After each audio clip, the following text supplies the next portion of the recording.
Je vous salue dans le nom précieux de notre Seigneur Jésus-Christ. Vous pouvez vous saluer les uns les autres, saluer votre voisin, souhaiter la bienvenue. Alléluia. Nous rendons grâce à Dieu pour ces jours, pour cette grâce que le Seigneur nous fait, de partager sa parole. Que le nom du Seigneur soit béni. Alléluia. Notre Dieu est présent. Alléluia, alléluia. Béni soit le nom du Seigneur. Amen. Nous allons prier d'abord pour le pasteur qui est en mission. Il est en France, il est en train de prêcher à Paris, à l'église du Bishop Bonny. Nous allons le remettre entre les mains du Seigneur, que le Seigneur puisse l'utiliser puissamment là où il est. Prions pour le pasteur dans le nom de Jésus. Éternel notre Dieu, nous prions pour ton serviteur. Merci Père de gloire de l'accompagner là où il est. Merci de le restaurer. Merci Seigneur de le remplir de ta puissance au nom de Jésus. Merci Père de l'utiliser puissamment. Seigneur, nous les remettons entre tes mains. Merci Seigneur de le remplir, Seigneur notre Dieu. Qu'il soit un instrument puissant entre tes mains. Merci Père de les fortifier, de les restaurer aussi Seigneur physiquement, émotionnellement, spirituellement, afin qu'ils nous reviennent aussi en bonne santé et en forme. Parce que tu es le Dieu qui donne la vigueur à celui qui est fatigué. Tu es le Dieu qui renouvelle notre force. Merci Saint-Esprit de l'assister. Merci Seigneur pour les ministères des anges qui vont l'accompagner là où il est, dans le nom de Jésus-Christ. Que le nom du Seigneur soit béni. Que le nom du Seigneur soit glorifié. Béni soit le nom de Jésus. Merci Père pour ce que tu vas faire dans la vie de ton serviteur. Merci pour cette nouvelle saison. Merci Seigneur pour ces temps de percée. Merci Seigneur pour ces temps où nous traversons vers une onction plus grande. Merci pour des signes, des prodiges et des miracles qui vont s'accompagner dans ces ministères. Parce que Seigneur, tu l'as décidé ainsi. Béni soit ton Saint-Nom. Dans le nom précieux de notre Seigneur Jésus-Christ, nous prions. Amen. Nous allons aussi prier pour tous ceux qui sont malades. Nous savons que ce mois de décembre était très très chargé. Beaucoup sont épuisés physiquement. Ils sont fatigués et il y en a qui tombent malades. Nous allons prier réellement que le Seigneur puisse renouveler la force, que le Seigneur puisse guérir, que le Seigneur puisse donner la vigueur à tous ceux qui sont fatigués. Prions dans le nom de Jésus. Éternel Dieu de gloire, nous prions pour tous ceux qui sont fatigués. Merci Seigneur de renouveler la force parce que tu es le Dieu qui donne la vigueur à ceux qui sont fatigués. La Bible déclare que ceux qui se confient à toi voient leur force renouvelée. Ils prennent leur vol comme des aigles. Merci Seigneur de fortifier tous nos bien-aimés. Tous ceux qui sont fatigués, Seigneur, physiquement, restaure-les, Éternel, au nom de Jésus. Restaure-les, Seigneur, au nom de Jésus. Fortifie-les, Éternel, notre Dieu, dans le nom de Jésus-Christ. À toi la gloire, au siècle et les siècles. Dans le nom de Jésus-Christ, nous prions ainsi. Amen. Seigneur, merci pour ce temps où nous voulons partager ta parole. Seigneur, qui suis-je pour parler de ta part? Merci Seigneur de prendre le contrôle et de parler à ton peuple. Saint-Esprit de Dieu, prends le contrôle. Merci de m'utiliser puissamment. Merci Saint-Esprit de Dieu de faire un travail dans le cœur de chaque personne. Nous renversons les mauvaises pensées. Nous renversons les forteresses. Tout ce qui s'élève contre la connaissance du Christ dans le nom de Jésus-Christ. Seigneur, nous prions que les pensées captives soient soumises à Christ dans le nom de Jésus-Christ. Merci Seigneur d'ouvrir l'intelligence de chaque personne afin que nous puissions tous comprendre ta parole et que cette parole puisse produire des fruits dans la vie de chaque personne et qu'ensemble nous puissions croître, que nous puissions tous avancer pour être utiles dans la maison du Seigneur, dans l'œuvre de Dieu et que tout soit pour la gloire de ton Saint-Nom. Dans le nom de Jésus-Christ. Merci Seigneur pour le ministère des anges. Merci Saint-Esprit de Dieu de mouvoir en ce lieu, d'agir et de toucher ton peuple. Merci Saint-Esprit de Dieu de prendre le contrôle. Nous nous soumettons à toi, cher Saint-Esprit. Merci de te manifester. Sois béni dans le nom de Jésus. Nous prions ainsi. Amen. Amen. Nous rendons grâce à Dieu pour cette grâce qu'il nous fait de partager sa parole. C'est vraiment une grâce. Amen. Si je me tiens ici, c'est vraiment par la grâce de Dieu. Parce que j'étais un peu malade vendredi, samedi, mais le Seigneur m'a fait grâce de me tenir ici devant vous et de partager la parole de Dieu. Amen. Et je voulais aussi rendre grâce à Dieu pour mon épouse qui m'a vraiment soutenu, qui a été là pour prier pour moi, pour m'encourager et pour prendre soin de moi. Amen. Voilà pourquoi je voulais vraiment rendre grâce à Dieu et de bénir le Seigneur pour la merveilleuse épouse qu'il m'a donnée. C'est vraiment une grâce. Quand vous avez une bonne épouse, c'est vraiment une grâce. Parce qu'une bonne épouse va vous propulser dans votre destinée. Si vous faites un bon choix, ça va vous aider à aller de l'avant. Parce que lorsque vous êtes fatigué, il sera là pour vous fortifier. Amen. La Bible dit 2 valent mieux qu'un. Parce que si l'un tombe, l'autre va les relever. Amen. C'est vraiment une grâce. Voilà pourquoi vous, les jeunes gens qui voulez vous marier, faites les meilleurs choix. Sinon, si vous faites les mauvais choix comme Samson, ça va être votre chute. Et que cela ne soit pas ainsi au nom de Jésus-Christ. Amen. Que le nom du Seigneur soit béni. Nous voulons partager la parole de notre Dieu. Les 31, le pasteur nous a parlé sur la traversée, sur la percée. Il nous a parlé de 3 étapes sur la traversée. Je vais faire un rappel rapidement pour ceux qui n'étaient pas là ou pour ceux qui étaient là qui ont déjà oublié. On va vous rappeler. D'abord, il a parlé de première étape. On traverse de l'esclavage vers la liberté. Ça veut dire que tous ceux qui étaient encore dans le monde, qui vivaient la vie du péché, qui vivaient une vie d'esclavage, on travaillait pour les autres, on faisait des choses où on n'était pas libre, mais on était soumis à d'autres esprits, on était soumis au monde. Le Seigneur nous enlève dans cette vie où on était captif. Il nous amène vers la liberté. On nous a parlé l'année passée de toutes sortes de captivités. On était peut-être captifs émotionnellement, psychologiquement, spirituellement. Il y a des gens qui prenaient contrôle de votre esprit à distance. Mais le Seigneur va vous libérer de cette captivité pour vous amener vers la liberté. Amen. Alors pour traverser, le Seigneur a fait des miracles. Et lorsqu'il devait traverser la mer Rouge, la Bible dit que Moïse a levé son bâton. Il a seulement crié à Dieu en levant les bâtons. La mer s'est séparée en 2. Amen. Et ils ont traversé. Il fallait la foi pour traverser. Parce qu'ils pouvaient avoir peur en disant, là, si l'eau nous recouvre, là, on est mort. Mais ils ont traversé, c'était par la foi. Amen. Et nous allons voir dans ces messages comment est-ce que la foi est capitale dans chaque étape de la traversée. Ils ont traversé par la foi. Et le Seigneur a amené sa présence pour empêcher que l'ennemi, les Égyptiens, puissent venir les attaquer. Ils ont traversé. Et après cela, ils ont passé par un temps de désert où le Seigneur voulait transformer leur cœur parce qu'ils avaient encore la mentalité de l'esclavage. Ils étaient encore esclaves dans leur tête. Il fallait que le Seigneur puisse transformer leur vie, leur esprit. Il fallait qu'ils soient transformés dans leur âme pour qu'ils aient cette mentalité de conquérants, pour prendre possession de leur héritage. Amen. Et c'est là où ils ont traversé de l'errance vers la stabilité. Là où ils ont pris possession de leur héritage. Et vous remarquez dans la parole de Dieu que pour traverser de cette errance du désert vers la stabilité, il fallait une préparation. La Bible dit quoi? Le Seigneur a parlé à Josué en disant « Préparez le peuple, sanctifiez le peuple. » Parce que lorsqu'on va aller dans notre héritage, on fera face aux géants, on fera face à des difficultés, à des entités spirituelles très puissantes qui seront là pour résister à notre héritage. Et il faut une foi ferme pour résister à ces géants. Il faut une foi ferme pour tenir tête à ces géants, pour les renverser, afin de prendre part à votre héritage. La santé divine, c'est notre héritage. La richesse, c'est notre héritage. Les terres qui sont ici, c'est notre héritage. La Bible dit que la terre tout entière appartient à notre Dieu. Et nous sommes les enfants de Dieu. La terre ici nous appartient. Et chacun a droit de prendre une partie de terre pour sa vie.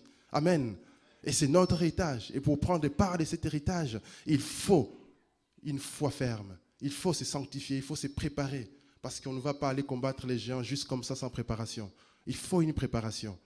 Et voilà pourquoi la Bible nous montre qu'on ne va pas durer toute notre vie dans les déserts. Il faut simplement changer d'attitude. Il faut simplement avoir une attitude de vainqueur, de conquérant, changer sa mentalité afin d'aller affronter ces géants. Et la 3e étape de traversée, c'était traverser d'une onction vers une onction plus grande.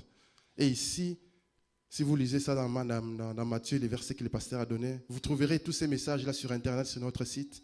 Les textes sont affichés, vous pouvez les lire et méditer sur ça. C'est vraiment important parce que c'est le message de l'année. C'est ces messages qui vont nous conduire tout au long de l'année. Et il est important de méditer sur ces messages, de prendre des notes, de comprendre là où le Seigneur veut nous amener. Amen. Et dans ces messages-là, nous voyons que le Seigneur Jésus-Christ a renvoyé ses disciples en disant « Allez à l'autre bord ». Mais lui-même, il n'a pas traversé tout de suite. Il est monté sur la montagne pour prier. Et lorsqu'il a fini, les disciples, là où ils étaient en train de traverser, c'était la tempête. Et lui, il a marché sur l'eau. Il les a rejoints, il a apaisé la tempête. Et il les a rejoints. Et là où ils sont partis à Génézareth, il y avait des signes, des miracles et des prodiges. Il ne priait plus pour les gens, mais les gens touchaient simplement les vêtements de Jésus et ils étaient guéris. C'était une onction qui débordait. Et le Seigneur veut nous amener à ce niveau d'onction, où dès qu'un malade entre dans la salle du culte, il est tout de suite guéri parce qu'il y a une onction qui déborde. Et pour arriver, il y a une préparation à faire. Et lorsqu'on traverse à ces niveaux-là, la Bible nous montre à quel point on va entrer dans une nouvelle dimension des révélations du Christ. On va découvrir le Seigneur à une autre dimension. On va avoir une adoration beaucoup plus profonde, à tel point qu'on pourra venir ici au culte, On ne chante qu'un seul chant du début à la fin. On n'a même pas le temps pour prêcher. Pourquoi? Parce que le Seigneur est en train d'agir. Le Seigneur nous conduit dans les eaux plus profondes. Comme la Bible dit que nous devons aller de gloire en gloire et de victoire en victoire. Et le Seigneur veut nous amener dans cette dimension-là. Et nous devons nous préparer. Amen. Et donc, pour traverser, il nous faut la foi. Et les pasteurs m'avaient recommandé de reprêcher ces messages que j'ai déjà parlé le dimanche passé matin, comment augmenter sa foi. Et que lorsque j'ai remédité sur ce qu'il avait prêché les 31, je me suis rendu compte qu'il y a un lien direct entre augmenter sa foi et la traversée. Parce que dans chaque étape de la traversée, il nous faut une foi. Si on n'a pas la foi pour affronter les géants, on tournera 40 ans dans les déserts, ou plus encore, ou toute sa vie dans les déserts et mourir dans les déserts. Or, la volonté de Dieu est que nous prenions possession de notre héritage. La volonté de Dieu est que nous puissions aller à un niveau supérieur où nous devons traverser pour une onction beaucoup plus grande. Voilà pourquoi il est capital de se préparer. Et il est aussi capital de faire grandir sa foi. Il faut que notre foi croisse. Il faut que les gens témoignent en disant que El Shaddai a une foi ferme. Comme Paul, lorsqu'il parlait aux Thessaloniciens, il disait « Tout le monde s'est rendu compte de combien est-ce que vous avez grandi dans votre foi. On a remarqué la croissance de votre foi. On a remarqué les progrès que vous avez faits dans votre foi. » Et le Seigneur veut que nous puissions, nous aussi, en tant qu'Église, faire des progrès dans notre foi. Amen. Parce que la Bible dit dans Hébreux 10, verset 38, que mon juste vivra par la foi. La vie chrétienne, c'est une vie de foi. Nous marchons par la foi, non par la vue. Nous vivons une vie chrétienne par la foi. Tout ce que nous faisons, nous le faisons par la foi. Si nous sommes là aujourd'hui, en ces lieux, pour adorer le Seigneur, c'est par la foi. Si nous sommes chrétiens aujourd'hui, c'est par la foi que nous sommes sauvés. Ce n'est pas par les œuvres. La foi, c'est vraiment la base de la vie chrétienne. Parce que la vie chrétienne, c'est une vie de foi. Et notre Dieu, c'est un Dieu de foi. Tout ce qu'il a créé, il l'a fait aussi par la foi. Et voilà pourquoi le Seigneur disait, ayez la foi de Dieu. C'est un commandement, un ordre qu'il nous a donné. Nous devons aspirer à cette foi-là, cette foi de Dieu. Cette foi qui crée, qui transforme, que lorsqu'on parle, les situations changent. Comme le Seigneur Jésus-Christ devant la tempête. Il a simplement parlé. Silence, tais-toi. Et la tempête s'est apaisée. Pourquoi? Parce qu'il avait cette dimension de foi. Lorsqu'il arrivait près du figuier stérile, il a simplement parlé que personne ne mange de ton fruit. Le figuier a séché à partir des racines. Et le lendemain, lorsqu'ils sont revenus, ils ont vu que le figuier avait totalement séché. Amen. Et c'est ça le niveau où le Seigneur veut nous amener en tant que peuple de Dieu. Amen. Parce qu'on a des projets. On a un héritage, on a des œuvres que le Seigneur a préparées pour nous à accomplir. Nous avons un complexe à construire ici. Et il nous faut une certaine dimension de la foi pour faire sortir ça. Amen. Mon juste vivra par la foi. Et la vie chrétienne, c'est une vie de foi. Nous allons lire la parole de Dieu dans Luc, notre passage du jour, Luc 17, 1 à 10. Luc chapitre 17, versets 1 à 10.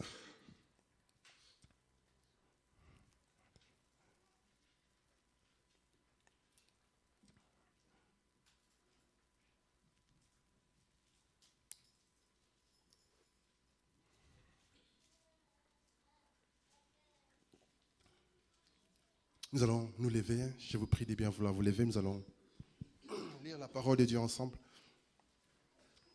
La Bible déclare, Jésus dit à ses disciples, il est impossible qu'il n'arrive pas de scandale, mais malheur à celui par qui ils arrivent. Il vaudrait mieux pour lui qu'on lui mit à son cou une pierre de moulin et qu'on le jetât dans la mer, que s'il scandalisait un de ses petits. Prenez garde à vous-même, si ton frère a péché, reprends-le. Et s'il se répand, pardonne-lui. Verset 4. Et s'il a péché contre toi 7 fois dans un jour, et que 7 fois il revienne à toi en disant, je me répands, tu lui pardonneras. Verset 5. Les apôtres dirent au Seigneur, augmente-nous la foi. Et le Seigneur dit, si vous aviez de la foi comme un grain de sénévé, vous direz à ce sycomore, déracine-toi et plante-toi dans la mer, et il vous obéirait. Qui de vous, ayant un serviteur qui laboure ou paie les troupeaux, lui dira, quand il revient des champs, approche vite et mets-toi à table? Ne lui dira-t-il pas au contraire, prépare-moi à souper, ceins-toi et sers-moi, jusqu'à ce que j'ai mangé et bu, après cela, toi tu mangeras et boiras?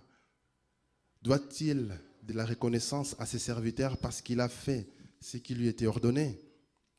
Vous de même, quand vous avez fait tout ce qui vous a été ordonné, dites, nous sommes des serviteurs inutiles, nous avons fait ce que nous devions faire. Amen.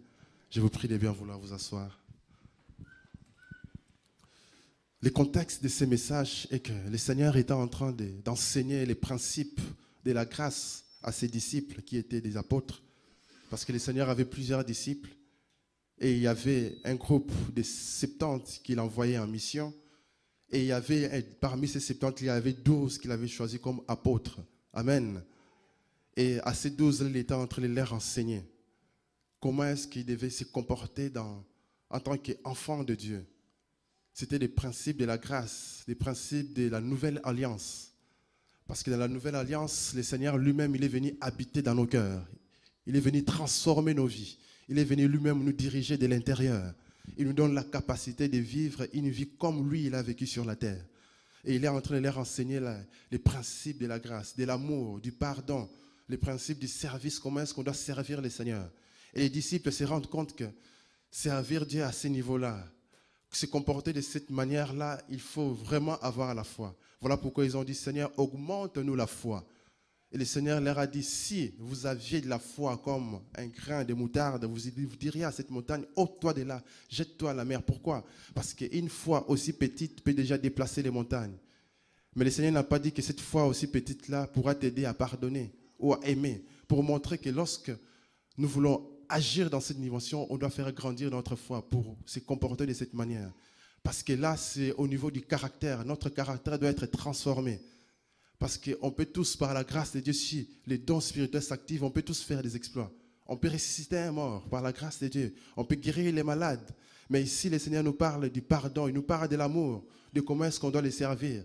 C'est les comportements qu'on doit avoir en tant qu'enfant de Dieu dans cette nouvelle alliance. Et pour agir ainsi, il faut une certaine dimension de la foi. Il faut un certain degré de la foi. Parce que si notre foi est toujours aussi petite, ça ne marchera pas. Parce que les disciples se sont rendus compte qu'ils n'avaient pas aussi cette foi-là pour pouvoir agir de la sorte. Parce que le Seigneur nous a créés, nous tous ici, nous sommes différents. Chacun a ses caractères, chacun a sa personnalité. Et nous remarquons que selon la personnalité de chacun, nous réagissons de manière différente. La personnalité que nous avons, c'est Dieu qui nous a créés ainsi. Mais nous remarquons que dans chaque personnalité, il y a des faiblesses et il y a des points forts. Les faiblesses qu'on a dans notre personnalité, ce sont dues à l'héritage que nous avons de nos parents. Par exemple, quelqu'un qui est flegmatique, le Seigneur l'a créé ainsi. Le point fort, c'est que c'est quelqu'un qui a le calme. Même si les situations viennent naturellement, il est calme, il est posé. Il ne s'agite pas trop. Il est capable de se maîtriser. Et il est capable de garder la tête froide. Naturellement, le Seigneur l'a créé ainsi. Mais vous verrez que l'héritage des parents sera quoi? Ça sera la faiblesse d'être parfois trop laxiste. À un moment donné, on se laisse aller. Des choses qu'on devait faire aujourd'hui, on repousse, on devient fainéant, on devient quelqu'un qui laisse tout faire, qui laisse aller. Ça, c'est les faiblesses qu'on hérite de nos parents. Mais le Seigneur, lorsqu'il nous a créés flegmatiques, il nous a créés pour qu'on soit quelqu'un qui a cette grâce du calme. Que lorsque les gens sont troublés, on peut être là pour calmer les autres. C'est une grâce. C'est comme ça que le Seigneur t'a donné cette personnalité. Il y en a qui sont des colériques. Ça veut dire que ce sont des gens qui fonctionnent à l'automotivation. Ils n'ont pas besoin qu'on vienne lui dire, tiens, vas-y, fais ça. Non, ils fonctionnent, ils travaillent, ils foncent. Lorsqu'il y a des choses à faire, il les fait, sans qu'on le pousse. Ce sont des gens qui vont de l'avant, qui réussissent parce qu'ils osent, ils ont l'audace d'aller de l'avant. Mais ils ont aussi des faiblesses. Et que facilement, ils ont un ego démesuré. Ils se croient qu'ils sont capables de tout et que Dieu n'a même pas de place parfois. Ce sont des gens qui sont parfois durs à se convertir parce qu'ils se croient qu'ils ont toute la capacité en eux-mêmes. Ils sont parfois très orgueilleux. Amen. Et lorsqu'on reconnaît ces faiblesses dans sa personnalité, on doit prier que le Seigneur t'aide. Que le Seigneur inonde l'amour dans ton cœur pour que tu puisses te comporter comme un véritable enfant de Dieu. Et il y en a qui sont des sanguins. Et les sanguins, ce sont des gens qui sont chaleureux naturellement. Ils aiment sourire, ils aiment être avec les autres. Ils aiment entourer les autres, ils aiment parler avec les gens. Ils aiment mettre l'ambiance. Amen. Et c'est une bonne chose, une très très bonne chose.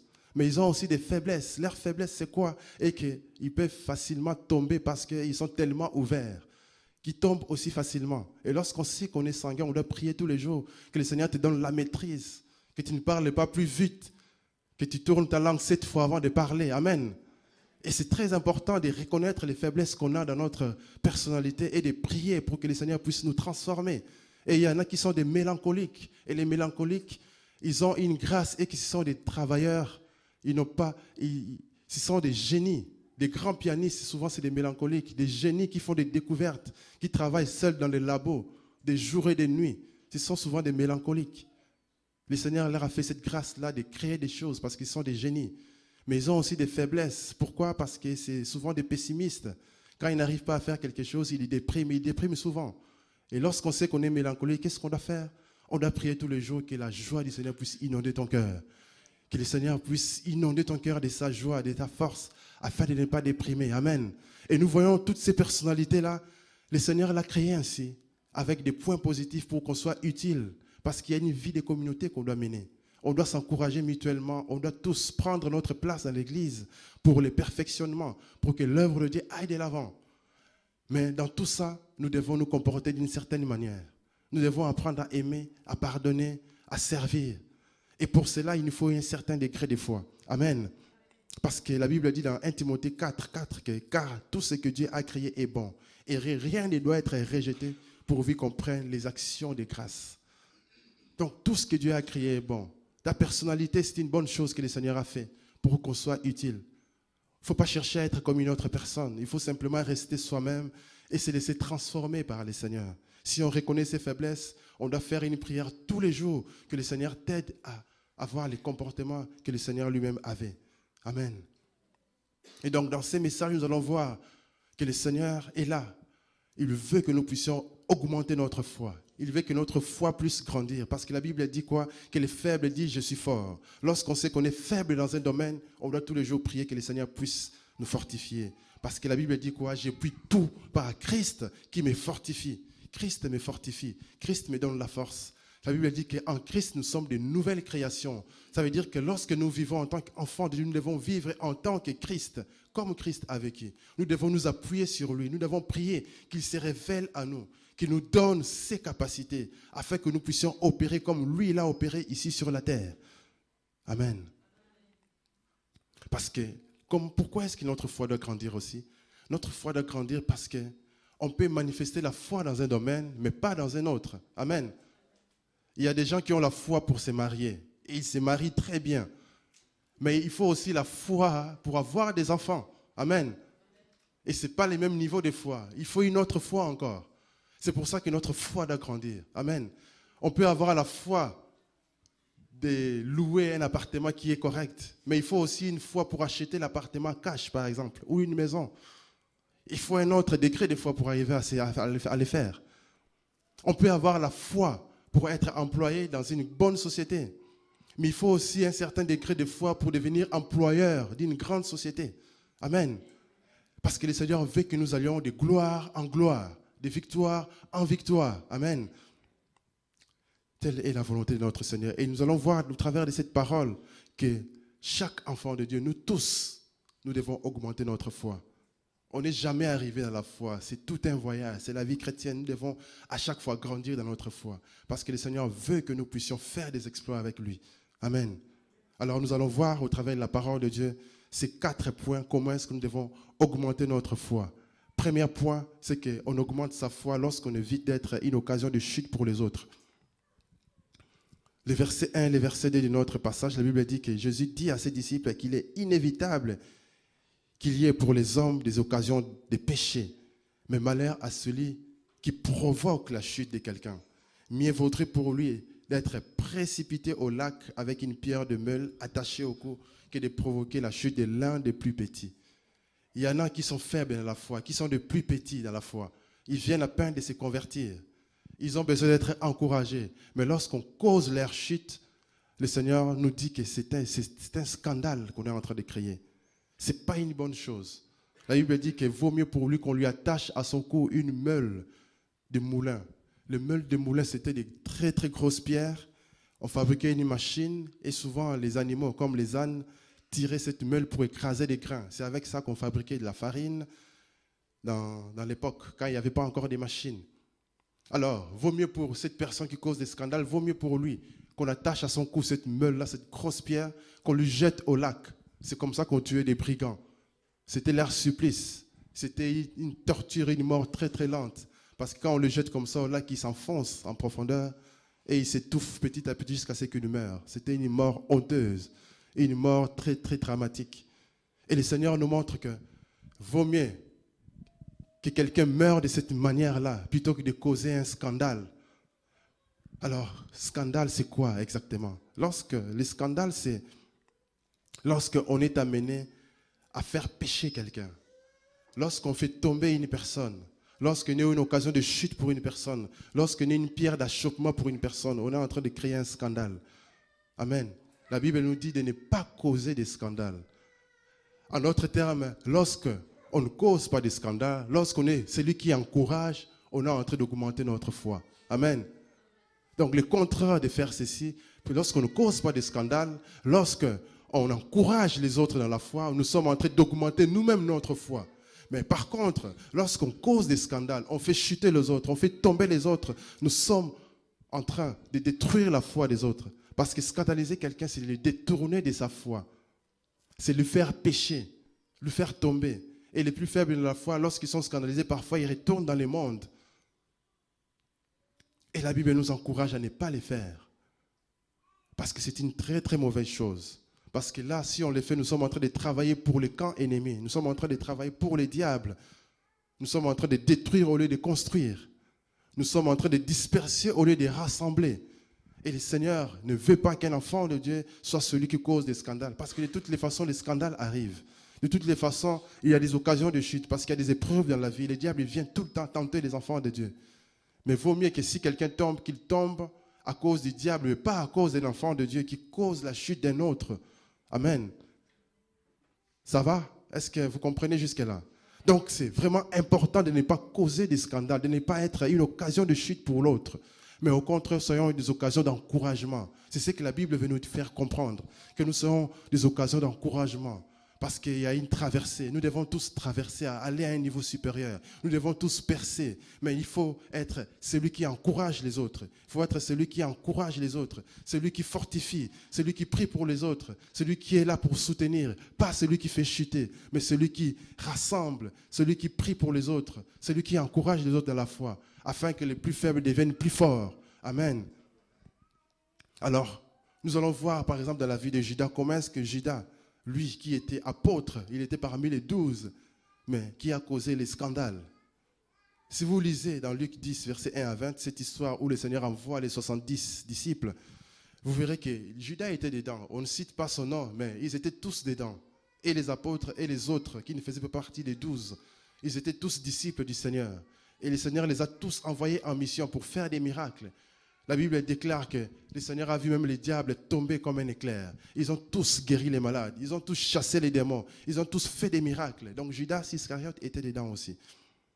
Mais quand nous lisons à partir de Jean 12, versets 4 à 6, lorsque Marie était venue verser ses parfums de grand prix aux pieds du Seigneur et qu'elle a essuyé avec ses cheveux, Judas n'était pas content.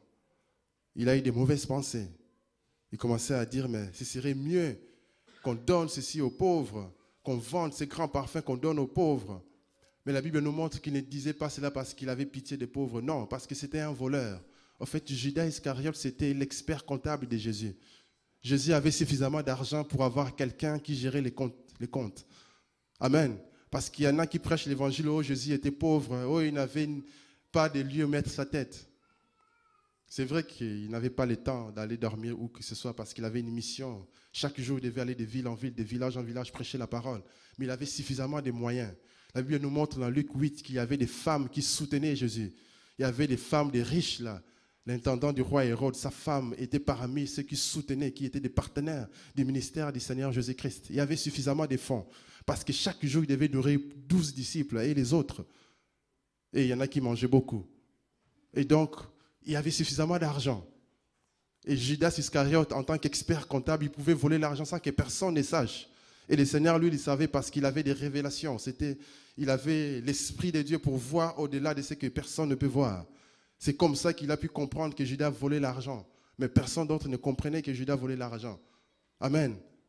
Donc Judas aimait trop l'argent. Il était cupide, il aimait trop l'argent à tel point que dans Jean 13, verset 2, le diable commence déjà à mettre des pensées d'aller vendre le Seigneur Jésus-Christ. Il commence à l'inspirer, lui faire des suggestions. Tu peux livrer le Seigneur. Ça a commencé par cette oppression-là, où le diable est en train de l'inspirer, lui suggérer d'aller vendre le Seigneur. Et dans les versets 26 et 27 de Jean 13, on montre que le diable est entré dans Judas. Parce que pourquoi? Il s'est laissé faire dans ses pensées. Il s'est laissé aller dans les pensées du diable, de livrer le Seigneur parce qu'il aimait trop l'argent. Il n'avait pas l'amour de Dieu en lui, même s'il était apôtre, même s'il servait le Seigneur, même s'il a guéri les malades, même s'il était auprès du Seigneur, mais son cœur n'était pas attaché à Dieu. Et le diable l'a possédé. Il est parti livrer le Seigneur et il a été une occasion de chute pour plusieurs. Pierre a dû régner le Seigneur dans cette occasion-là. Beaucoup se sont dispersés, ils ont fui. Ils ont abandonné les seigneurs. Ils ont été une occasion de chute. Judas a été une occasion de chute parce qu'il s'est laissé utiliser par les diables. Et le diable, vous savez, c'est un voleur. Il ne vient que pour voler, pour égorger, pour détruire. Et le diable a détruit sa vie, il s'est suicidé. Que cela ne soit pas ainsi pour chacun de nous. Que le Seigneur nous aide à mettre le diable dehors. Alors quelqu'un va se dire, comment est-ce que je dois faire pour ne pas être une occasion de chute pour mes frères? Alors, si nous voulons résister au diable, si nous voulons éviter les scandales, la première des choses à faire est qu'il faut être sobre, il faut veiller. La Bible dit dans 1 Pierre 5, 8 à 9, « Soyez sobres, veillez, car votre adversaire, le diable, il rôde comme un lion rugissant, cherchant qui il dévorera. Mais la Bible dit, résistez-lui avec une foi ferme, sachant que les mêmes souffrances sont imposées à nos frères dans le monde. » Chacun de nous passe par des temps difficiles, chacun de nous passe par des épreuves. Sache que lorsque vous passez par une épreuve, il y a un frère quelque part qui est passé par là aussi. Et la Bible dit que nous sommes environnés d'une nuée de témoins. Il y a des gens qui sont passés par là. Si vous passez par les temps où vous n'arrivez pas à avoir d'enfants, Abraham est passé par là. Ça l'a pris 25 ans après la promesse du Seigneur. À 100 ans, il est devenu père. Ça veut dire quoi? Il n'est jamais trop tard. Peu importe votre âge, le Seigneur agira. Abraham vous regarde là-haut en vous disant, vas-y, persévère dans la foi. Parce que toutes les souffrances par lesquelles nous passons, il y a des frères qui sont passés par là aussi. Il y a des bien-aimés qui sont passés par là. Nous devons simplement tenir ferme dans la foi. Nous devons tenir ferme dans la foi parce que le Seigneur, il nous fait passer par des épreuves pour augmenter notre grade spirituel, pour que nous devenions spirituellement plus forts, pour que nous puissions tenir ferme et être un exemple pour les autres. Amen. Et la Bible dit, dans Matthieu 26, 41, que nous devons veiller et prier afin de ne pas tomber dans la tentation. Donc la deuxième des choses à faire pour éviter les scandales, c'est veiller et prier. Parfois, on dort un peu trop. Il y a des jours où il faut rester veillé, prier. Amen. Les sorciers sont capables de faire même des heures supplémentaires. Moi, j'ai déjà senti les attaques du diable, même à 8 heures du matin. Les sorciers, même à 8 heures, ils attaquent toujours les gens. Mais nous, enfants de Dieu, nous dormons trop. Il y a des jours où il faut veiller et prier. Pourquoi? Parce que le diable cherche toujours des occasions. Lorsque nous prions, nous sommes en train de faire de la prévention spirituelle. Il y a des attaques que le diable aurait dû nous faire, mais lorsque nous prions, nous sommes en train d'éloigner ces attaques. Nous sommes en train de les détruire avant même que ça ne commence. Et le Seigneur, dans la prière, nous montrera toujours les attaques du diable. En avance. Pourquoi? Parce que nous sommes assis dans le lieu très haut. Notre Dieu, c'est le Dieu très haut. C'est El Elyon. Lorsque nous sommes assis sur lui, nous sommes très haut, nous aussi. Nous voyons de loin des événements. Lorsque le diable essaie de faire une attaque, on les voit de loin et on les contrecarre par la prière. Voilà pourquoi il est important de temps en temps de veiller et de prier. Amen. Pourquoi? Parce que lorsqu'on le fait, on évite la tentation du diable. C'est ce que le Seigneur disait aux disciples, veillez et priez afin de ne pas tomber dans la tentation. Parce que notre chair est faible, notre chair nous poussera toujours à dormir plus. Notre chair nous poussera toujours à nous distraire, à manger, à se reposer. Mais parfois, il faut traiter dur son corps. Parfois, il faut même jeûner et prier. Pourquoi? Parce qu'en faisant cela, nous sommes en train d'éloigner les tentations du diable. Nous sommes en train de contrecarrer les plans du diable. Parce que le diable, il vient nous tenter pour nous faire tomber. Le Seigneur nous fait passer par des épreuves. Et lorsqu'on est dans une épreuve du Seigneur, le diable viendra nous tenter pour nous faire chuter. Et lorsque nous prions, nous tenons ferme, nous allons contrecarrer par la parole de Dieu. Et par la prière, nous allons contrecarrer ces plans de l'ennemi. Et ce qu'il faut faire aussi, c'est crucifier sa chair. Parce que si on se laisse guider par les désirs de la chair, par nos pulsions, nous tomberons tout le temps. Parce que beaucoup de gens croient même qu'ils sont possédés par les démons, mais ils ne sont pas du tout possédés. C'est simplement leur âme qui n'est pas restaurée. C'est simplement parce qu'ils vivent dans la chair. La Bible nous dit que l'homme animal, celui qui vit par la chair, il ne fait qu'accomplir les désirs de la chair. Mais la Bible nous dit quoi? Il faut marcher selon l'esprit afin de ne pas accomplir les désirs de la chair. Donc, il faut qu'on marche selon l'esprit de Dieu. Il faut abandonner les désirs de la chair. La chair va te pousser à aller en boîte de nuit, à danser toute la nuit. La chair va te pousser à manger jusqu'à vomir. La chair va te pousser à fumer, à boire l'alcool. Mais l'esprit te dit quoi? Il faut prier, passer du temps dans l'adoration, à être rempli du Saint-Esprit. Ça, ce sont les désirs de l'esprit. Parce que l'esprit se manifeste par les fruits de l'esprit. C'est quoi? C'est l'amour, c'est la paix, c'est la joie, c'est la douceur, c'est la patience, c'est la maîtrise de soi, c'est la bonté. Ce sont les désirs, ce sont les caractères qui montrent qu'on marche dans l'esprit. Mais la chair nous poussera toujours à faire des choses qui sont contraires à l'esprit. Voilà pourquoi il faut éviter. Si on sait qu'on est faible dans tel domaine, il faut éviter ces domaines. Si on sait que l'odeur des cigarettes nous donne envie de fumer, il faut éviter les amis qui fument. Il faut les éviter radicalement.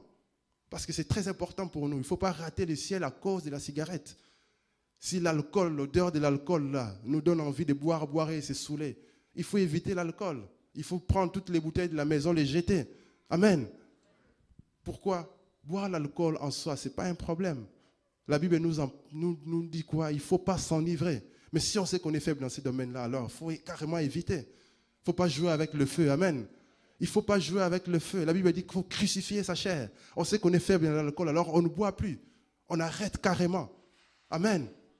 C'est ce qu'il faut faire pour ne pas rater le ciel, parce qu'il y a une récompense. Le Seigneur veut que nous puissions aller au ciel.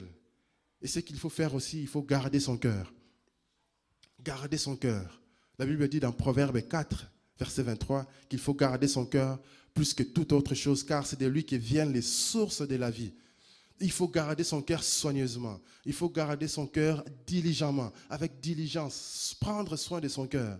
Parce que si on laisse les mauvaises pensées envahir son cœur, c'est comme ça qu'on tombe souvent. C'est comme ça qu'on laisse les diables prendre le contrôle de notre cœur. Mais la parole de Dieu veut que nous puissions résister avec une foi ferme. Il faut que chacun garde son cœur. S'il y a la parole de Dieu dans ton cœur, il faut garder cette parole, que cette parole produise des fruits. Ne laisse pas les diables venir voler ce qu'il y a dans ton cœur. C'est des trésors de Dieu. La parole de Dieu dans nos cœurs, c'est un trésor. Et on doit faire un effort pour garder ces trésors-là. Amen.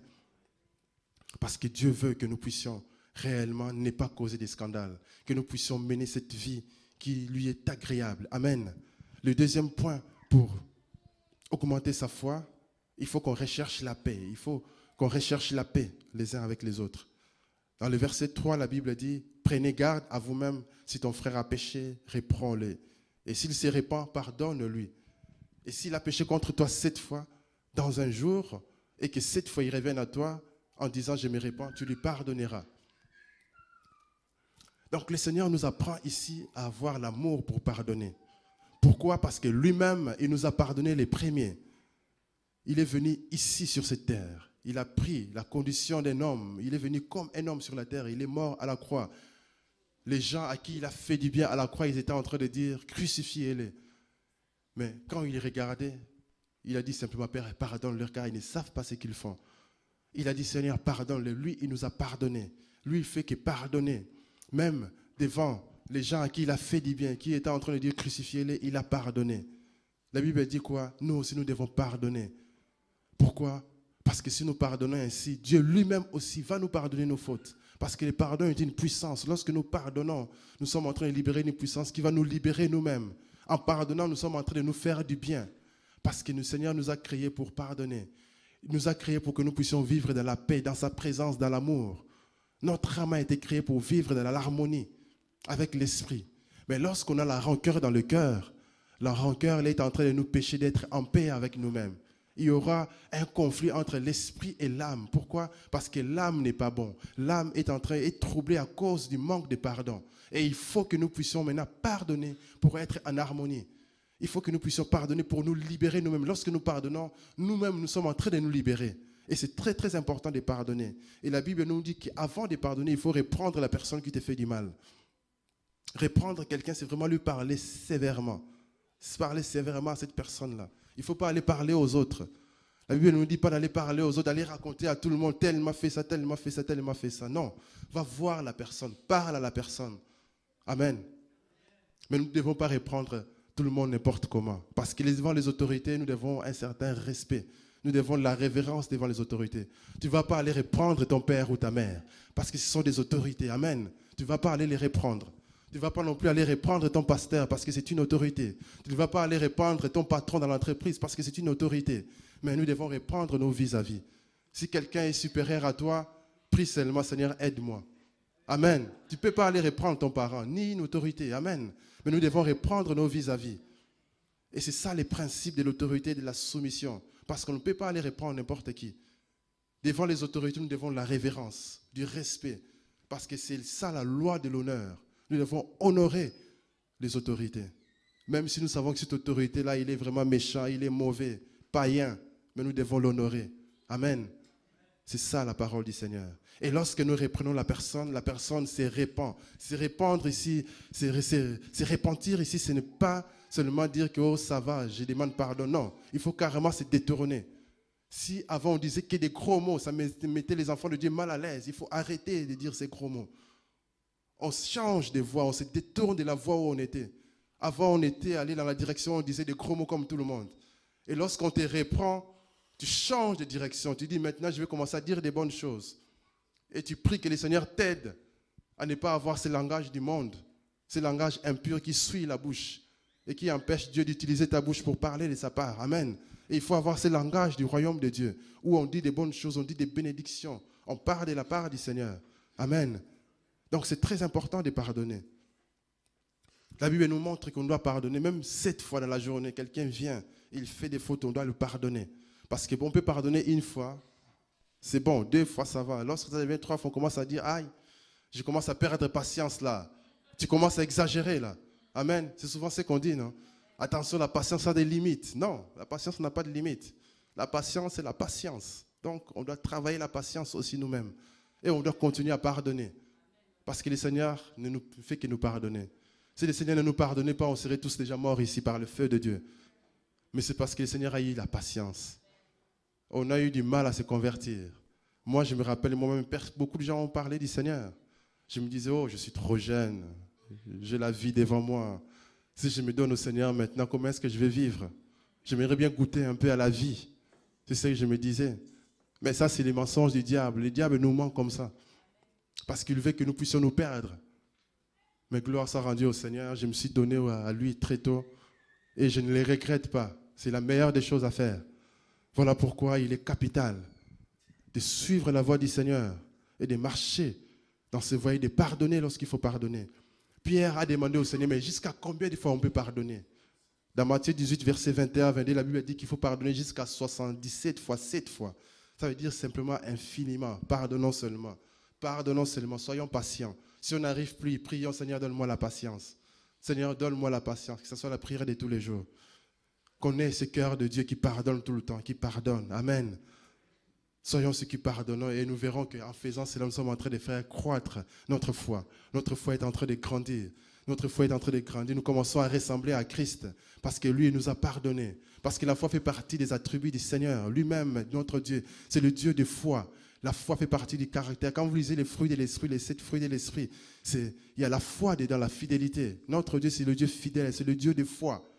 Et nous aussi, nous devons avoir ce caractère-là en nous. Amen.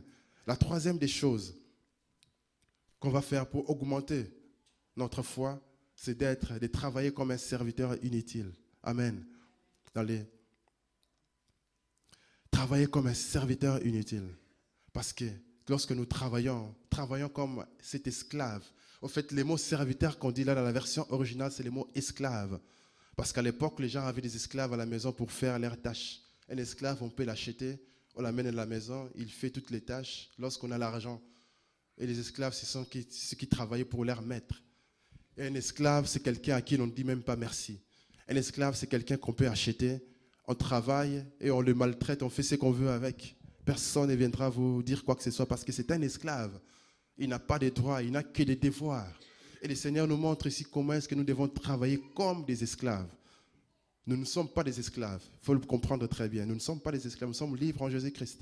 Mais le Seigneur ici nous montre que notre attitude dans les services, lorsque nous servons le Seigneur, nous devons travailler comme ces esclaves-là, à qui on dit jamais merci, à qui on ne demande que des choses, à qui on demande des choses. Même quand il vient de travailler dans les champs, la Bible dit quoi? Lorsqu'il revient, on ne va pas lui dire, viens, tu as trop travaillé, assieds-toi, repose-toi. Non, on lui dit, vas-y, va me préparer à manger et viens me servir. Et lorsque moi, le chef, il me sert, je mange bien, ensuite, lui, il pourra se débrouiller pour manger. Parfois, il n'aura même plus la force de manger tellement qu'il est fatigué. C'est ça un esclave. C'est quelqu'un qu'on achète à prix d'argent. C'est quelqu'un qui travaille pour notre économie à nous. Il va travailler pour le champ, il va travailler pour la maison, il va faire toutes les tâches. Et le Seigneur nous montre que notre attitude en tant que travailleurs du royaume de Dieu, nous devons travailler comme ces esclaves-là. Et ces mots-là, c'est les mots doulos, c'est vraiment les mots esclaves. Parce que l'autre mot pour dire serviteur, c'est le mot diakonos, qu'on traduit par diacre. Ce sont des serviteurs qui sont libres de servir par leur propre volonté. Mais ici, c'est le mot doulos, ça veut dire vraiment un esclave. Et le Seigneur veut que nous puissions avoir cette attitude, être un serviteur inutile. Ne pas attendre des remerciements, ne pas attendre des encouragements, ne pas attendre que quelqu'un vienne nous dire « Waouh, tu es le meilleur chanteur de l'église ». Non, on n'entend pas ça. Tout ce qu'on veut, c'est servir simplement les Seigneurs par notre propre volonté. C'est forcé. Pourquoi on doit faire ça? Parce qu'il faut la foi pour servir Dieu. Si on n'a pas cette attitude-là, on va vite se décourager lorsqu'on n'aura plus les encouragements. On va vite se décourager lorsqu'il n'y aura plus personne pour dire que « Waouh, tu as bien chanté, on a senti l'onction ». « Waouh, l'église est très propre, tu as bien nettoyé l'église ». Waouh, tu as très bien filmé, c'était bien à regarder. Lorsqu'il n'y a plus d'encouragement, on se décourage. Pourquoi? Parce qu'on avait l'habitude de travailler comme ça. On cherche des récompenses, on cherche des encouragements. Mais le Seigneur veut que nous puissions travailler sans chercher des encouragements. À être comme un serviteur inutile, quelqu'un qui ne sert à rien. C'est l'attitude à avoir, c'est l'humilité, c'est vraiment l'esprit du service. C'est comme ça que nous ferons accroître notre foi. C'est comme ça que nous faisons grandir notre foi. Parce que même quand il n'y aura plus personne pour nous encourager, lorsqu'il y aura des obstacles, on tiendra ferme. Pourquoi? Parce qu'on est en train de travailler pour le royaume de Dieu. On travaille avec l'attitude qu'il faut. Et c'est ce que le Seigneur veut que nous puissions chacun de nous faire. C'est ce que nous devons avoir dans notre pensée lorsque nous servons le Seigneur. Amen. Parce que lorsqu'on sert le Seigneur, il nous faut du courage. Il faut du courage, il faut de la détermination. Il faut que lorsque vraiment, même quand le corps est fatigué, on se lève toujours pour servir Dieu. Pourquoi? Parce qu'on sait qu'il y a une récompense, même si on doit les servir comme des esclaves. Parce que ce travail-là que le Seigneur nous appelle à faire, c'est l'œuvre de Dieu, c'est le travail le plus important. C'est le travail le plus important ici sur la terre. Servir Dieu, c'est un privilège, c'est une grâce. Et le Seigneur veut que nous puissions avoir cette attitude pour les servir. Pourquoi? Parce que lorsque nous sommes devenus enfants de Dieu, le Seigneur avait déjà préparé des œuvres pour nous en avance, pour que nous puissions les pratiquer. Si vous lisez Éphésiens 2, verset 10, la Bible dit que nous sommes son ouvrage. Nous avons été créés en Jésus-Christ pour des bonnes œuvres que notre Dieu a préparées d'avance pour que nous les pratiquions. Chacun de nous ici a des talents. Chacun de nous ici a des talents, a des dons. Nous tous là, nous devons servir pour le royaume de Dieu. Amen. Et chacun de nous doit travailler pour le royaume du Seigneur. Et chacun de nous va faire un effort pour découvrir sa destinée, découvrir les dons et les talents qu'on a. Avec la jeunesse, on avait eu le temps d'expliquer cela, d'expliquer chaque point, chaque clé capitale pour découvrir sa destinée afin d'être orienté dans ses études et dans sa vie professionnelle. On avait parlé de comment on pouvait découvrir les dons qu'on avait, les talents qu'on avait. On avait parlé des expériences dans la vie. Parfois, est-ce que vous passez par des expériences dans la vie? Ça peut être la maladie, vous êtes malade pendant très très longtemps et le Seigneur vous délivre de cette maladie. C'est un chemin par lequel le Seigneur vous fait passer pour que lorsque vous deviendrez fort, lorsque vous allez devenir grand, vous aussi, vous serez là pour encourager ceux qui seront malades. Il y a des gens qui sont passés par des chemins très très compliqués. Vous connaissez l'histoire de Joyce Meyer. Cette femme qui prêche la parole de Dieu aux États-Unis, elle a un ministère très très puissant. Mais quand vous suivez son témoignage, elle est passée par des temps très très difficiles. Elle était abusée par son père, par ses oncles. C'était une vie très très compliquée, mais le Seigneur l'a restaurée. Elle est passée par là aujourd'hui, c'est une prédicatrice qui est puissamment utilisée par le Seigneur. Beaucoup de vies sont transformées par son ministère à cause des chemins par lesquels elle est passée. Et aujourd'hui, son ministère est tellement puissant. Elle prêche dans des grands stades remplis de gens, où les gens sont transformés par la parole de Dieu. Et tout le chemin par lequel vous passez, c'est un chemin pour que vous puissiez réellement entrer dans votre destinée. Et votre personnalité, comme on avait parlé tout à l'heure dans l'introduction, c'est aussi capital. Ne négligez pas votre personnalité. Ne cherchez pas à être comme d'autres personnes. La manière dont le Seigneur vous a créé, c'est comme ça que le Seigneur va vous utiliser. Si vous êtes extraverti, le Seigneur vous utilisera comme ça. Si vous êtes introverti, c'est comme ça que le Seigneur vous utilisera. Amen. Parce que certaines personnes, à cause de l'appel du Seigneur, le Seigneur les a créés ainsi. Il y a des gens qui ont tellement l'énergie, ils bougent dans tous les sens, ils vont assis par là, ils font plein de choses. C'est comme ça que le Seigneur va les utiliser. Quand vous regardez la vie de l'apôtre Paul, c'est quelqu'un qui était vraiment un colérique, c'est quelqu'un qui fonçait. Même quand on lui disait, ne pars pas là-bas, attention, on va t'attraper, on va t'arrêter, on va te lier. Il disait, m'en fous, je pars. Pourquoi? Parce que c'est quelqu'un qui connaissait son appel. C'est parce qu'il avait cette personnalité. Et c'est grâce à lui que l'évangile est arrivé du Moyen-Orient jusqu'en Europe. Il a fait 4 voyages missionnaires où il est parti jusqu'en Europe pour prêcher la parole.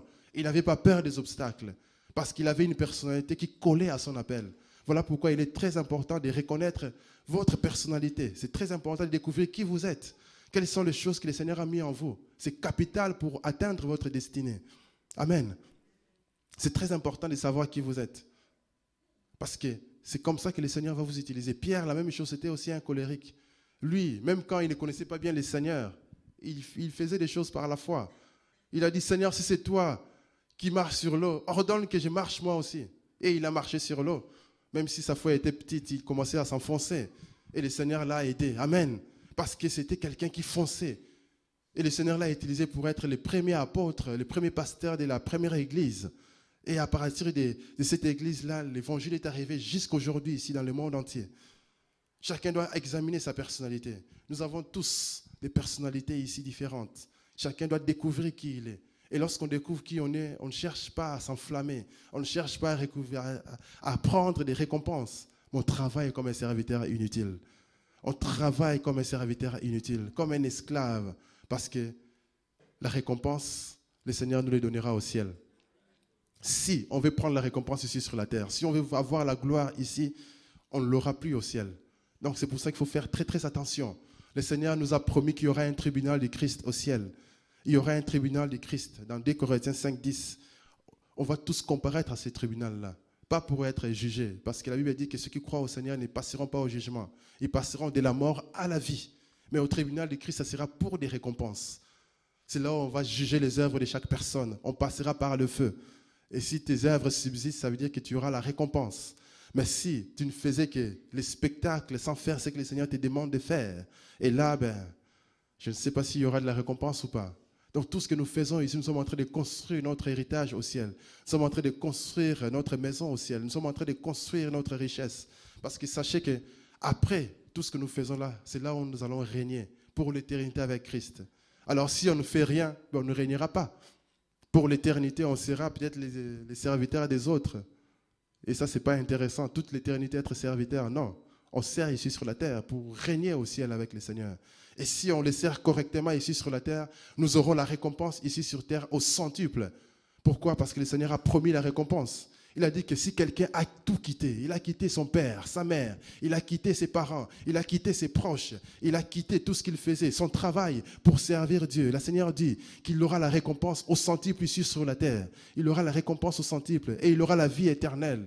Et au ciel, nous aurons la gloire. Au ciel, nous aurons les récompenses parce que le Seigneur l'a promis. Voilà pourquoi nous devons travailler. Cette année, c'est l'année de la percée. C'est l'année où nous devons traverser. Chaque jour, une âme. Travaillons pour le Seigneur. Gagnons des âmes au Seigneur. Parlons du Seigneur autour de nous. Si ça ne marche pas, ce n'est pas grave. On parle du Seigneur, ils ne veulent pas, ce n'est pas grave. Ce sont des semences qu'on sème. Ce sont des semences. Ce sont des semences qu'on est en train de jeter à terre. Un jour, ces personnes-là se convertiront. Du jour au lendemain, vous verrez les gens se convertir. Je me rappelle d'un ami, on a étudié avec en secondaire. Je lui parlais du Seigneur, etc. À l'époque, il ne faisait pas trop attention. Mais une fois, il m'a recontacté pour me dire « Oh, salut Elie, tu sais que je suis devenu chrétien, etc. » J'ai dit « Ah bon, mais gloire au Seigneur. » Et pourtant, à l'époque, rien du tout. Il aimait bien les raps là, assez forts, des hardcore là. Et après, il m'a dit qu'il est devenu chrétien. Gloire au Seigneur. Donc, tout ce que nous faisons, c'est des sémences. Du jour au lendemain, vous attendez, telle personne est devenue chrétien. Et c'est très encourageant, même si pour sur les champs, on ne voit rien, mais ce sont des semences. Un jour, ça va pousser. Parlons du Seigneur autour de nous. Évangélisons, faisons l'œuvre du Seigneur. Ne cherchons pas des récompenses ou des acclamations, parce que nous sommes des serviteurs inutiles. Nous devons simplement servir Dieu sans chercher des récompenses, parce que notre récompense est au ciel. Mais sachant qu'ici sur la terre, Dieu nous récompensera aussi de toutes les façons. Et donc, soyons fidèles à Dieu. Amen. La quatrième des choses à faire pour augmenter sa foi, c'est aspirer à cette foi plus grande. Les disciples demandent au Seigneur, dans le verset 5 de notre Luc 17, « Augmente-nous la foi. » Et le Seigneur leur dit, « Si vous aviez de la foi aussi petite qu'un grain de moutarde, vous pourriez commander à ce muret-là, arrache-toi du sol et va te planter dans la mer. Et il vous obéirait. » Donc ici, si nous lisons bien la parole de Dieu, la Bible dit quoi? Si vous aviez de la foi, ça veut dire qu'en ce moment-là, les disciples, leur foi n'était pas aussi grande que ces grains de moutarde, c'était encore plus petite que ça. C'était vraiment des véritables bébés, ils n'avaient même pas une foi comme ces grains de moutarde. Et nous voyons ce qu'ils ont fait plus tard, parce qu'ils ont grandi dans la foi. Quand vous lisez les Actes des Apôtres, vous voyez comment les disciples, ces apôtres, ont fait des miracles. À un moment donné, Pierre, il pouvait juste passer. Son ombre était en train de guérir les malades. Il arrivait à un niveau d'onction tellement forte. Même son ombre guérissait les malades. Si vous lisez les évangiles, Jésus n'a pas fait ça. Hein. Mais Pierre l'a fait dans les Actes des Apôtres pour montrer à quel niveau on peut couler dans une certaine dimension d'onction lorsque nous faisons grandir notre foi. Donc, c'est vraiment important d'aspirer à cette foi plus grande. C'est vraiment important de rechercher cette foi-là parce que dans la foi, nous verrons que nous pouvons tout obtenir de la part du Seigneur. Sans la foi, on ne peut pas être agréable à Dieu. Notre foi doit augmenter. Les disciples l'ont bien compris. Ils ont compris que la vie chrétienne, c'est vraiment une vie de foi. Dans cette nouvelle alliance, il faut vraiment la foi pour tout faire. La foi doit augmenter. Et c'était ça leur demande, c'était ça leur prière. Ça doit être l'aspiration de tous nous tous. Là. Nous devons aspirer à cette foi. Nous devons aspirer à cette foi, non seulement pour faire des exploits, mais aussi pour manifester l'amour de Dieu, pour pouvoir pardonner les gens qui nous font les choses qui sont mal, pour pouvoir aimer des gens qu'on n'a pas vraiment envie d'aimer. Les ennemis, là, quand on dit aimer vos ennemis, là, il faut la foi pour aimer les ennemis. Quelqu'un, tu sais, qui peut te tuer d'un moment à l'autre, là. Le Seigneur te dit, il faut l'aimer. C'est la foi. Amen. Quelqu'un à qui tu sais que celui-là, s'il me donne à manger, il risque même de m'empoisonner. Mais le Seigneur dit qu'il faut aimer ces gens-là. Il faut les aimer. Pourquoi? Parce que c'est là que ça manifeste l'amour, ça manifeste la foi. C'est ce que Paul disait aux Thessaloniciens, qu'ils ont constaté les progrès qu'ils ont fait dans la foi et dans leur charité, parce que la foi et l'amour fonctionnent de pair. Lorsqu'on aime, on fait confiance. Amen. Donc la foi et l'amour, ça va ensemble. Lorsqu'on aime le Seigneur, on lui fait confiance. Lorsqu'on a l'amour, on manifeste réellement la foi. Lorsqu'on veut aimer quelqu'un qui ne mérite pas cet amour parce que c'est une mauvaise personne, entre guillemets, quelqu'un de méchant, qui nous fait du mal, qui veut même nous tuer, etc. Lorsqu'on manifeste l'amour, nous sommes en train de manifester la foi en même temps. Pourquoi? Parce que le Seigneur, c'est le Seigneur des foi. Dans son caractère, il y a la foi, il y a l'amour. Et manifestons cela. Faisons des progrès dans la foi. Que les gens constatent que nous avons fait la foi, que l'Église a fait la foi, que l'Église a progressé. Et si on n'arrive pas, passons du temps à la prière. J'ai plus tout par Christ qui me fortifie. En Christ, nous pouvons tout faire. Christ, c'est lui qui est notre base. Nous sommes assis avec Christ dans le lieu céleste. Donc, lorsque nous menons notre vie chrétienne, nous menons une vie de foi. Nous croyons en Christ, nous menons une vie où nous sommes assis avec Christ, où nous faisons des choses comme Christ. Lorsqu'on n'arrive pas, il faut simplement prier, Seigneur, révèle Christ à moi. Seigneur, aide-moi à faire des choses comme Christ les fait. Parce que dans Romains, verset 10, 17, la Bible dit que la foi vient de ce qu'on entend. Ce qu'on entend vient de la parole de Christ. Nous devons méditer la parole de Dieu pour manifester cette foi-là. Parce que la foi vient de ce qu'on entend. Donc, nous devons véritablement demeurer dans la parole. Méditer la parole de Dieu jour et nuit. Méditer la parole de Dieu parce que c'est de là que vient la foi. Lorsque cette parole est révélée, ça devient un réma pour nous. C'est là où la foi va être suscitée. Parce que la foi vient de ce qu'on entend. Ce qu'on entend vient de la parole de Christ. Christ, c'est les rocs. Christ, c'est la révélation de Jésus-Christ. C'est l'onction. Christ, c'est notre rocher. C'est sur lui que nous nous appuyons. Et lorsque nous méditons sa parole, et la foi viendra de cette parole-là. Christ va nous révéler une parole qui deviendra notre parole à nous. Lorsqu'on lit la parole de Dieu en disant que c'est par ces meurtrissures nous sommes guéris, ça c'est l'écriture, c'est les logos. Mais lorsque le Seigneur vous fait révéler cette parole, ça devient une parole en vous. Lorsque vous le dites, ça a les effets parce que cette parole devient une révélation. Ce n'est plus une parole écrite simplement, mais c'est une parole que le Seigneur dit pour votre vie, pour votre guérison. Amen. Mais avant d'arriver à cette révélation, il faut d'abord méditer la parole. Voilà pourquoi pour faire croître la parole de Dieu, lorsqu'on aspire à la foi plus grande, on doit méditer la parole de Dieu jour et nuit. La méditation doit être notre quotidien. On ne doit pas méditer sur les problèmes. Parce que lorsqu'on médite sur les problèmes, nous sommes en train d'étouffer la foi. Nous sommes en train de faire croître les problèmes et étouffer la foi. Ça veut dire qu'on n'aura pas la solution.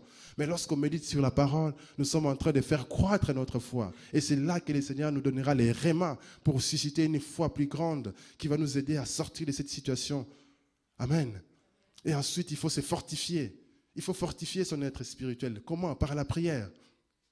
Il faut beaucoup prier. La Bible dit, veillez, demeurez fermes dans la foi. Soyez des hommes, fortifiez-vous. Dans 1 Corinthiens 16, verset 13. On doit se fortifier dans la prière. On doit se fortifier dans la parole de Dieu. Dans Éphésiens 6, 18, la Bible nous dit ici de faire toutes sortes de prières en esprit. Des prières en esprit, c'est vraiment des prières en langue. Voilà pourquoi, si quelqu'un n'a pas encore eu le baptême du Saint-Esprit, je vous encourage à faire des prières en langue. Parce que ce sont des prières qui nous aident à bâtir notre être spirituel. Lorsque vous priez en langue, vous êtes en train de vous édifier vous-même. Ça veut dire que c'est comme si vous étiez en train de faire des pompages spirituels. Votre homme intérieur devient costaud. Vous devenez musclé spirituellement, vous devenez fort. Et lorsque les situations compliquées arrivent, vous donnez des coups de boule spirituels. Et les situations s'effondrent. Pourquoi? Parce que spirituellement, vous êtes fort. Vous êtes musclé spirituellement. Et c'est très important de passer du temps à la prière, de se fortifier en esprit, en priant en esprit. La Bible dit que celui qui prie en langue est en train de s'édifier lui-même. Dans 1 Corinthiens 14, il s'édifie lui-même. Il faut s'édifier. Il faut réellement bâtir son être spirituel, fortifier son être spirituel dans la prière. Parce que lorsqu'on le fait, on devient plus fort. Et notre foi est en train de grandir en même temps. Et on se retrouvera là, on devient fort spirituellement. Des choses qui nous faisaient peur, ça ne nous fait plus peur. Parce qu'on devient plus fort, on devient plus puissant. Et c'est ça la volonté du Seigneur. Parce que la Bible dit, ton Dieu ordonne que tu sois puissant. On doit être puissant. Amen. La Bible dit que ton Dieu ordonne que tu sois puissant. Les peuples des Shaddai doivent être puissants. Nous devons être puissants. Dis à ton voisin, sois puissant.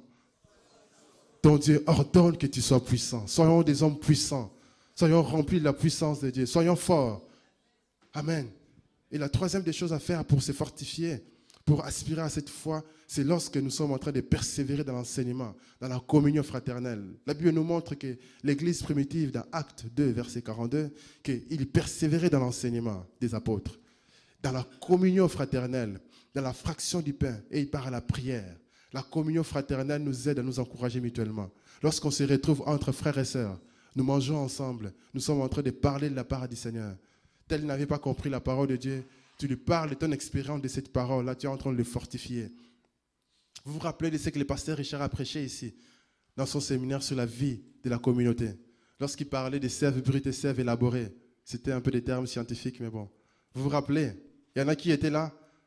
Non? Ouais? C'est ce qu'il disait. Parce que lorsqu'on apporte la parole de Dieu dans la foule comme ça, c'est du sève brut. C'est vraiment la parole qui vient directement. Mais pour l'instant, vous ne savez pas si cette parole-là vous a déjà apporté quelque chose. Maintenant, lorsqu'un frère qui va mettre cette parole en pratique et que ça va marcher, il en reparle à un autre frère. Ça a du sens. Pourquoi? Parce qu'on voit des preuves. Amen. C'est là où ça devient du sève élaboré. Et c'est ce qu'on doit faire dans la communion fraternelle. Lorsqu'on se retrouve entre frères, au lieu simplement de parler de tout et de rien, parlons de la parole de Dieu, encourageons-nous mutuellement. Parce que lorsqu'on le fait, nous sommes en train de se fortifier. Nous sommes en train de fortifier notre foi. Nous sommes en train de nous encourager mutuellement. Et nous devenons plus forts comme ça. Amen. Et c'est très très important de se fortifier dans la foi. Lorsqu'on se retrouve entre frères, communions ensemble dans la prière. Communions ensemble dans la prière et recherchons réellement à s'encourager mutuellement pour que la foi puisse grandir et que nous tous nous puissions aspirer à cette foi qui est plus grande. Amen.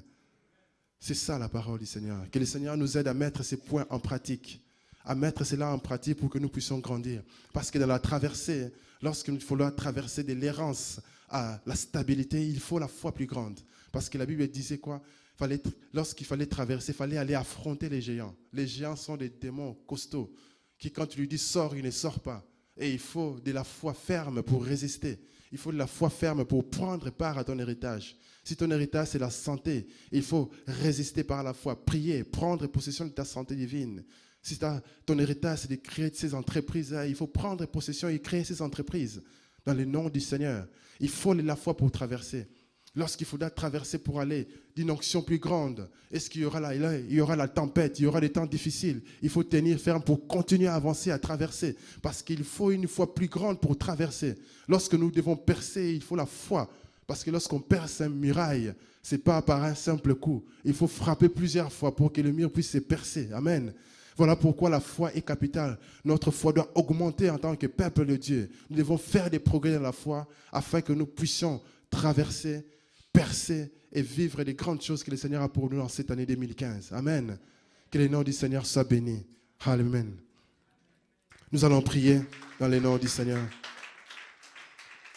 Alléluia. Lèvons-nous tous, nous allons prier dans le nom du Seigneur. Que le Seigneur bénisse sa parole. Alléluia. Avant tout, nous allons d'abord, si vous reconnaissez que vous n'êtes pas encore enfant de Dieu, que de tout ce qu'on est en train de parler, si vous êtes loin de vivre ces choses-là, vous êtes encore dans l'esclavage du péché, vous êtes encore dans le monde, vous voulez quitter et traverser, aller vers la liberté en Jésus-Christ. Vous vous dites, je veux vivre ces choses avec le Seigneur. Je veux réellement que le Seigneur transforme ma vie. Je veux réellement que le Seigneur puisse être le Seigneur de ma vie. Vous avez simplement levé votre main.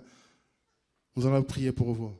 Vous dites que non, je me rends compte que je viens à l'église. Je me suis peut-être fait aussi baptiser, mais je suis encore loin du Seigneur.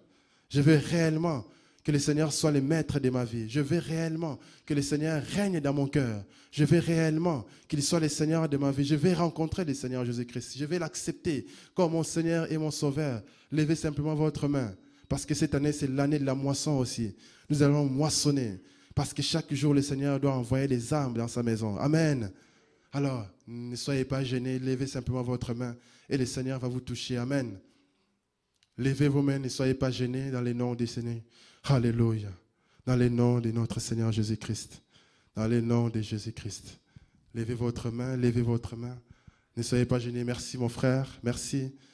Qui d'autre veut lever sa main, ne soyez pas gênés. Parce que si vous entendez la parole du Seigneur, il ne faut pas endurcir son cœur. Parce que le Seigneur est là, il est présent. Il veut simplement que vous puissiez venir à lui. Il veut simplement que vous puissiez livrer votre vie entre ses mains. Parce que le diable, il est méchant. Il veut simplement vous faire perdre. Il veut que vous puissiez aller en enfer avec lui. L'enfer a été créé pour les diables et pas pour les enfants de Dieu. Les enfants de Dieu, nous sommes créés pour régner avec le Seigneur pour l'éternité. L'enfer a été créé pour les diables. Alléluia. Voilà pourquoi, quand vous entendez la parole de Dieu, il faut simplement ouvrir son cœur et dire, Seigneur, merci. Viens dans mon cœur. Amen. Dans le nom du Seigneur. Ceux qui ont levé les mains, vous pouvez avancer. Nous allons prier pour vous. Vous pouvez avancer, ne soyez pas gênés. Venez par ici. Alléluia. Sois béni notre Dieu. Sois célébré dans le nom de Jésus. Que le nom du Seigneur soit béni. Venez, venez, nous allons prier pour vous. Que le Seigneur puisse réellement régner dans vos vies. Qu'il soit le Seigneur afin que vous puissiez traverser pour entrer dans la percée. Amen. Alléluia. Vous allez prier ces paroles en disant, Seigneur Jésus, me voici devant toi. Je reconnais que je suis pécheur. Je reconnais que tu es mort à la croix pour moi. Je te demande pardon pour tous mes péchés. Je t'accepte comme Seigneur et Sauveur de ma vie. Prends le contrôle de ma vie. Règne dans mon cœur. Désormais, je vais marcher en suivant tes pas. Dirige-moi. Conduis-moi dans tous mes voies. Sois le Seigneur de ma vie. Sois le Sauveur de ma vie. Dans le nom de Jésus-Christ. Amen.